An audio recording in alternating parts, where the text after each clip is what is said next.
ఒక లంజా కొడుకు అరటిపండు ఆశ చూపించి ఎత్తుకెళ్లి అరటిపండు నోట్లో పెట్టి అత్యాచారం చేశాడు. కడప జిల్లాలో పెళ్లికొచ్చిన ఇద్దరు దంపతులు 3 సంవత్సరాల చిన్నారి తల్లి. రహమతుల్లా అనే రాక్షసుడు కామ కోరికలు తీరాక బిడ్డ నొప్పితో ఏడుస్తుంటే కొట్టి కొట్టి చంపి పొదల్లో వేసి వెళ్లిపోయాడు. టీఆర్పీ రేటింగ్ ఉన్న ప్రతి న్యూస్ మీద మాట్లాడే న్యూస్ ఛానళ్లు ఎందుకు ఈ 3 సంవత్సరాల చిన్నారి తల్లిపై జరిగిన అన్యాయాన్ని మాట్లాడట్లేదు? గతంలో శంషాబాద్ లో ఒక రేప్ జరిగితే ప్రతి న్యూస్ ఛానల్, ప్రతి ఒక్క జర్నలిస్ట్ గొంతెత్తితే ఏం జరిగిందో మీ అందరికీ తెలుసు. మీ గొంతుకు, మీ న్యూస్ ఛానళ్లకు ఉన్న శక్తిని ఎందుకు మర్చిపోతున్నారు? మీ ఉగ్ర రూపాన్ని ఎందుకు చూపించలేకపోతున్నారు? అన్నా పవన్ అన్న, ఇల్లేమో దూరం, అసలే చీకటి, గాఢాంతకారం, దారంతా గటుకులు, చేతిలో దీపం లేదు కానీ గుండెల నిండా ధైర్యం ఉందన్న. చేతిలో దీపం లేదు కానీ గుండెల నిండా ధైర్యం ఉంది.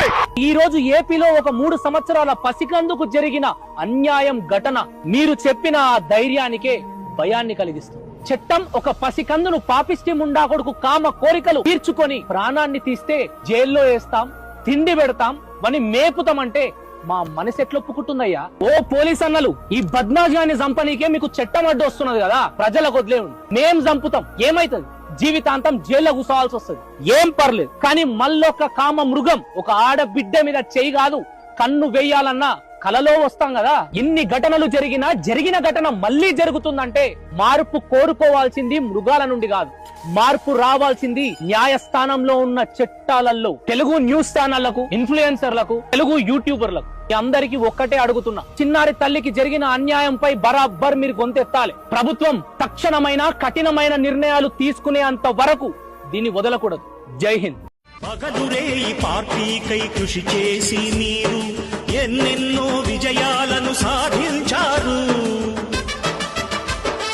ఎండనక వాననక క్షణం విశ్రమించక గుండెను జెండాను చేసి ఎగరేశారు. మీ అందరి సహకారం మరువలేనిదే నాడు, మీ ఐకమత్య బలం సాటిలేనిది నాడు.